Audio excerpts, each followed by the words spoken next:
오늘 지난주에 이어서 9장 18절로 27절까지의 말씀을 통하여서 날마다 제 십자가를 지고 라는 제목으로 강의 이어가도록 하겠습니다.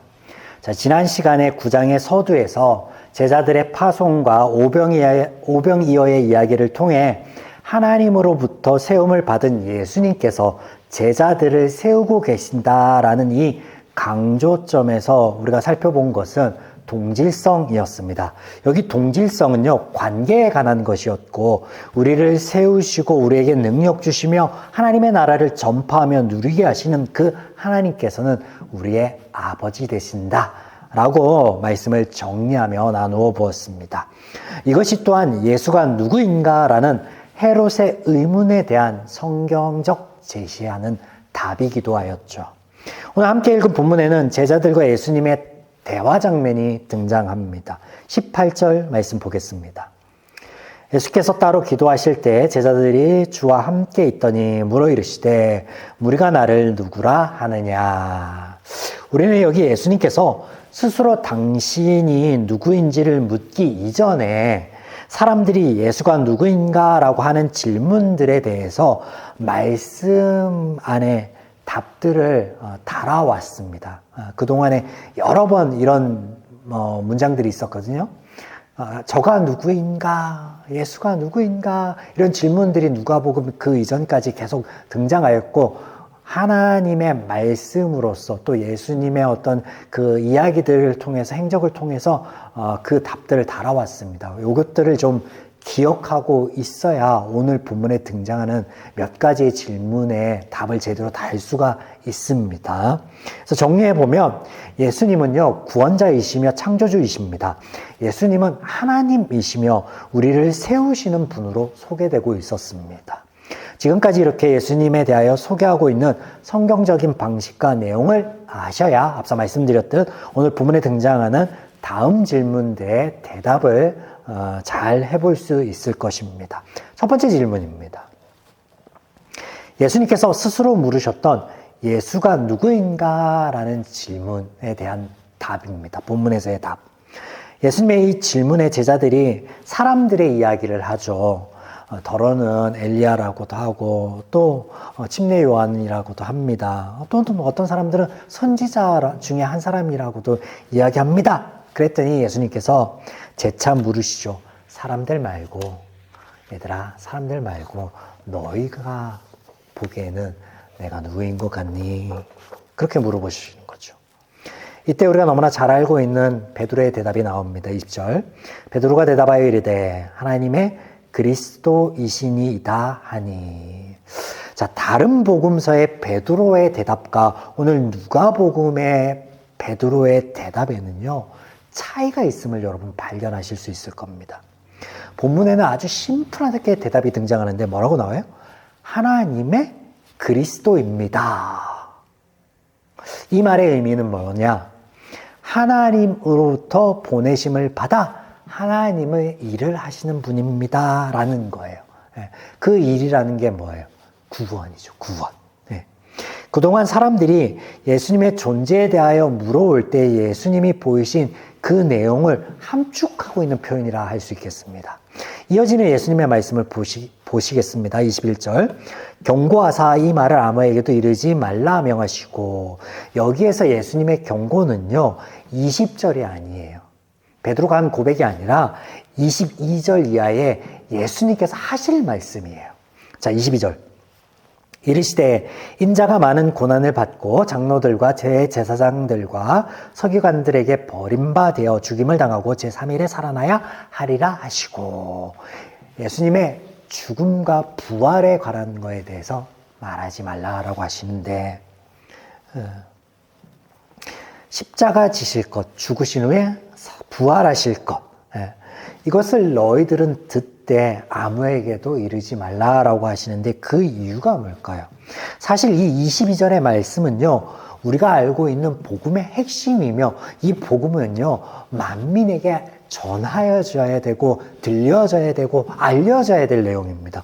그런데 왜 여기서 감추시는 걸까요? 자, 이 말씀에 대해서 우리가 이해하려면요, 키가 되는 마음밭에 뿌려진 씨라는 비유의 이야기를 여러분 떠올려셔야 됩니다. 지금 이 말씀이 그들에게 이해되지 않을 것, 걸림이 될 것을 말씀하시는 거예요. 후에 싹이 나고 열매를 맺어야 그제서야 사람들이 이해할 내용이기 때문에 그런 말씀하시는 거죠. 본문에 등장하는 두 번째 질문입니다. 우리가 져야 할 십자가가 무엇인가? 예요. 23절 또 무리에게 이르시되 아무든지 나를 따라오려거든 자기를 부인하고 날마다 제 십자가를 지고 나를 따를 것이라. 누구든지 제 목숨을 구하고자 하면 잃을 것이요 누구든지 나를 위하여 제 목숨을 잃으면 구원하리라. 25절 사람이 만일 온 천하를 얻고도 자기를 잃든지 빼앗기든지 하면 무엇이 유익하리요? 예수님의 이 말씀은요, 예수님께서 친히 지실 십자가에 대한 이해를 전제하고 있는 거예요. 그래서 지금 그들에게는 감춰져 있는 것 같은 말씀인데 우리들에게는 밝게 알려진 말씀이죠. 그래서 예수님의 자기 부인이라고 하면요, 창조주이시되 피조물과 같이 되신 것을 의미하는 거고, 그리고 목숨을 구하기 위해 당신의 목숨을 대속물로 주신 것을 의미합니다. 그렇다면 오늘 우리의 십자가는 무엇일까요? 이런 예수님의 사역을 전제로 해서 24절, 25절 말씀을 하신 거예요, 우리들에게. 그러면 이 전제 안에서의 자기 부인은, 우리의 십자가는 뭐냐면 자기 부인이라는 거예요, 자기 부인. 그리고 이것은 제적 가치관을 내려놓고 하나님의 말씀을 따르는 것을 의미하는 것이에요. 예수님께서 창조주의 위치에서 피조물이 되시고 하나님의 말씀을 따라 구원의 사역을 이어가신 것 안에 이해할 수 있죠. 동질성 안에서도 이것을 말씀하시고 있는 거고, 내가 갔던 길을 너희가 따라가게 될 거야 라고 말씀하신 부분도 일맥상통한 거죠. 그래서 하나님으로부터 세움받은 예수님께서 하나님의 일을 하신 것과 같이, 하나님의 말씀을 들은 것과 같이 자기 부인, 우리가 십자가를 지고 가는 것은 예수님이 지었던 것처럼 우리가 십자가를 진다라는 의미는 뭐냐면 하나님의 말씀을 쫓는 것, 하나님의 말씀을 따르는 것을 의미한다. 그래서 제적 가치관을 내려놓는 것, 자기 부인이 그것이다 라는 것이죠. 그래서 이것을 날마다 지라고 하시면 성경에서 언제나 강조하고 있는 그것을 여전히 강조하고 있는 건 뭐예요? 하나님의 말씀을 늘 가까이 하고 묵상하라는 거예요. 24절과 25절 말씀은 그러므로 복음을 위하여 순교하라 라는 말씀이 전혀 아닙니다. 전혀 아니에요. 하나님의 사역은 하나님께서 하십니다. 제자들을 파송할 때 권능을 주시고 아무것도 준비하지 말라라고 하신 이유는 이 모든 것이 하나님의 은혜로 이루어질 것에 대한 그 말씀 안에서, 그렇죠? 네, 그래서 진리의 보편성이라는 것을 우리가 제가 말씀을 나누면서 강조를 하는데, 하나님의 말씀은요 때와 장소 사람에 따라 바뀌는 게 아니라 똑같은 거예요. 339는 10년 전에도 339였고 지금도 그렇고 10년 후에도 그럴 거예요. 똑같은 거예요. 그렇다면 이 말씀이 의미하는 것은 뭐냐면 24절과 25절은요 생명력 있는 삶에 대한 거예요. 생명에 관한 말씀을 하잖아요. 그 생명력 있는 삶에 대한 건데, 보세요.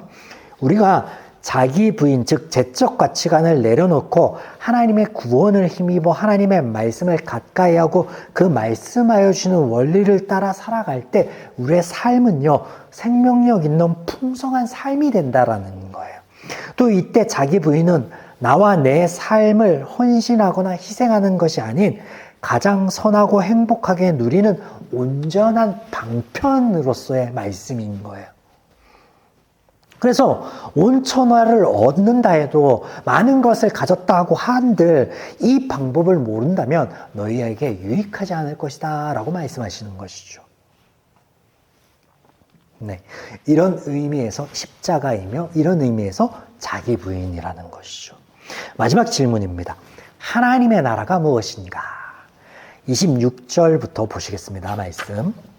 누구든지 나와 내 말을 부끄러워하면 인자도 자기와 아버지와 거룩한 천사들의 영광으로 올 때 그 사람을 부끄러워하리라. 내가 참으로 너희에게 이르노니 여기 서 있는 사람 중에 죽기 전에 하나님의 나라를 볼 자들도 있느니라.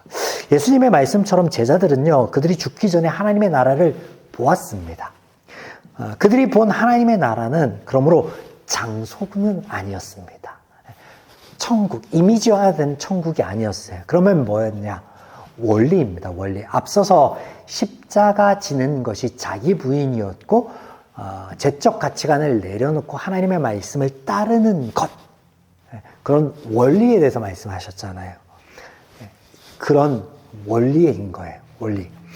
죄의 원리가 아닌 하나님의 말씀을 따르는 것, 그 원리를 말씀하시는 거예요.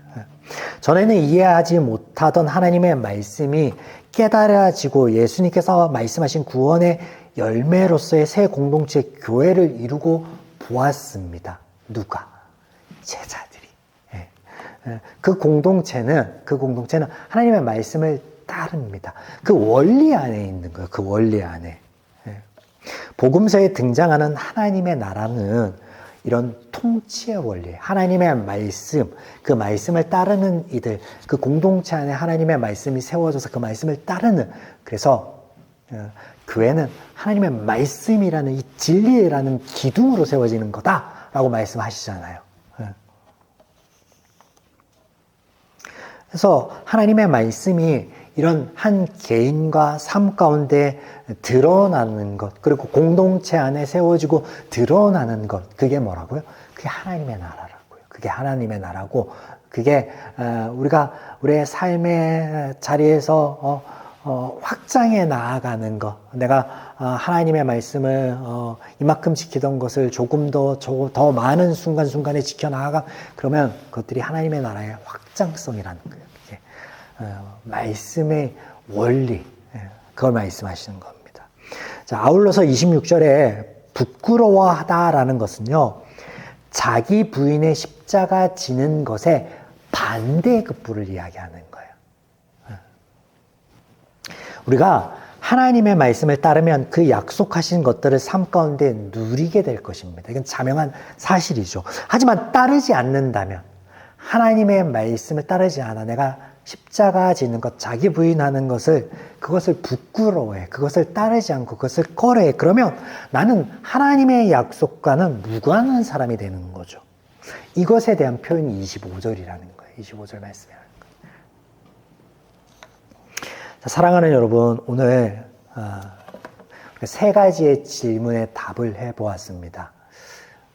예수님이 제자들에게 물었던 당신이 너희가 보기에 내가 누구로 보이느냐, 그리고 또 십자가를 날마다 지라고 하셨을 때 그 십자가가 무엇이고 하나님의 나라가 무엇인가에 대해서 우리가 나눠보았습니다. 늘 하나님의 말씀을 가까이 함으로 날마다 우리 안에 있는 제적 가치관의 원리를 내려놓고 하나님의 말씀 안에 약속된 풍성한 하나님의 나라를 삶 가운데 누려나가는 저와 여러분이기를 주님의 이름으로 축원드립니다. 아멘.